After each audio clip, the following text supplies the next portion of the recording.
I was raised a practicing Muslim and remained one for almost half my life.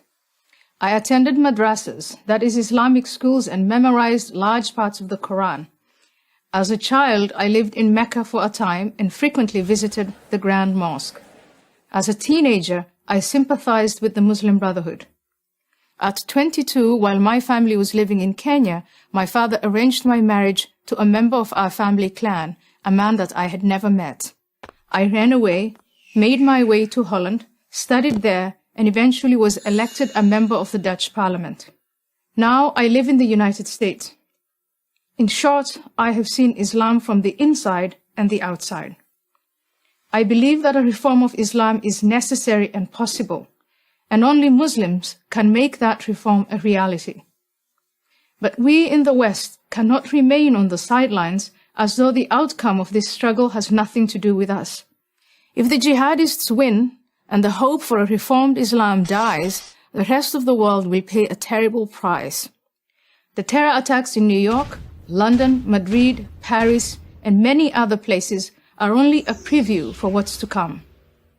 For this reason, I believe that it's foolish to insist, as Western leaders habitually do, that the violent acts committed in the name of Islam can somehow be divorced from the religion itself.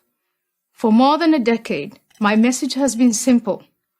Islam is not a religion of peace. When I assert this, I do not mean that Islamic belief makes all Muslims violent. This is manifestly not the case. There are many millions of peaceful Muslims in the world. What I do say is that the call to violence and the justification for it are explicitly stated in the sacred texts of Islam.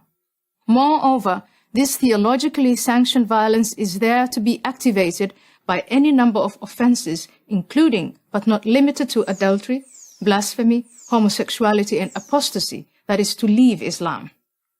Those who tolerate this intolerance do so at their peril.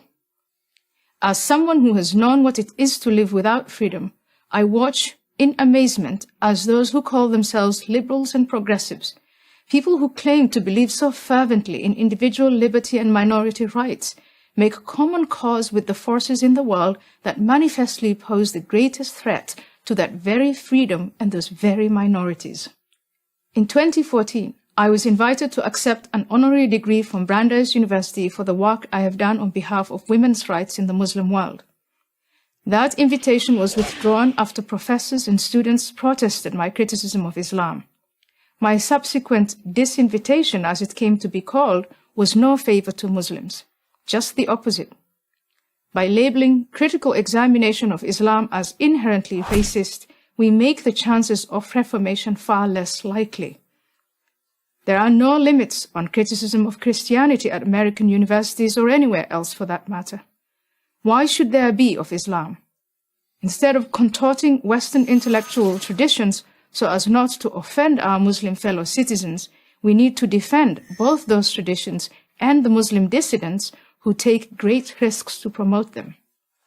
We should support these brave men and women in every way possible. Imagine a platform for Muslim dissidents that communicated their message through YouTube, Twitter, Facebook, and Instagram. These are the Muslims we should be supporting for our sake as much as for the sake of Islam.